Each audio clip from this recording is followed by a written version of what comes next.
বন্ধুরা, বড়সড় আপডেট উঠে এসছে রাজ্য সরকারের তরফ থেকে যে রেশন কার্ড যথেষ্ট নয়, এবার এই কাজ না করলে আর মিলবে না রেশন বিনামূল্য খাদ্য সামগ্রী। তো বুঝতে পারলেন, বড় ধরনের আপডেট উঠে এসছে যে আপনার কাছে রেশন কার্ড থাকলে যে আপনি মাল পাবেন সেটি কিন্তু নয়, আপনাকে করে রাখতে হবে আরও কিছু গুরুত্বপূর্ণ কাজ। একটি নতুন আপডেটের মধ্যে সেটি বলছে দেশের প্রতিটি নাগরিকের কাছে বিশেষ গুরুত্বপূর্ণ হলো রেশন কার্ড। আর এখন বর্তমানে রেশন কার্ড থাকলেই যে আপনি মাল পাবেন রেশনের সেটি যথেষ্ট নয়। রেশন কার্ডটি আপনাকে করে রাখতে হবে আরও কিছু গুরুত্বপূর্ণ কাজ, যার মাধ্যমে দেশের অগুন্তি মানুষ বিনামূল্য খাদ্য সামগ্রী পেয়ে থাকেন। এখনও দুবেলা দুমুঠো খাবারের জন্য রেশনের উপর নির্ভরশীল লক্ষ লক্ষ মানুষ।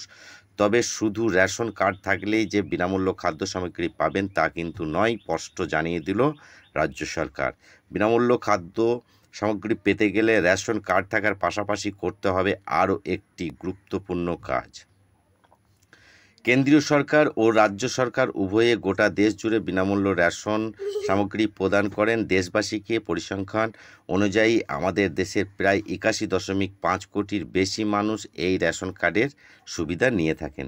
এই রেশন কার্ড নিয়েই দিন দিন বাড়ছে জালিয়াতি, মাথাচাড়া দিয়ে উঠছে দুর্নীতি।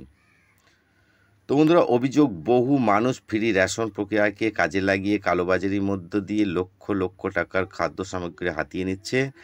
আর এই ইস্যু দমন করতেই সরকার বিভিন্ন সময় একাধিক গুরুত্বপূর্ণ পদক্ষেপ নিয়ে থাকে।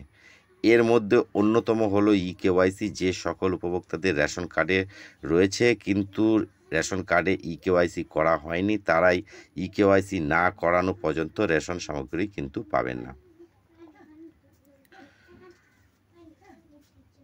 রেশন কার্ডের মাধ্যমে সামগ্রী পেতে গেলে রেশন কার্ডের সঙ্গে অবিলম্বে কেওয়াইসি করিয়ে নিতে হবে। রেশন দোকানে গিয়ে ইকেওয়াইসি করিয়ে নিতে পারেন উপভোক্তারা। সরকারের তরফে দেওয়া পজ মেশিনে আঙুলের ছাপ দিয়ে এটি করা যাবে।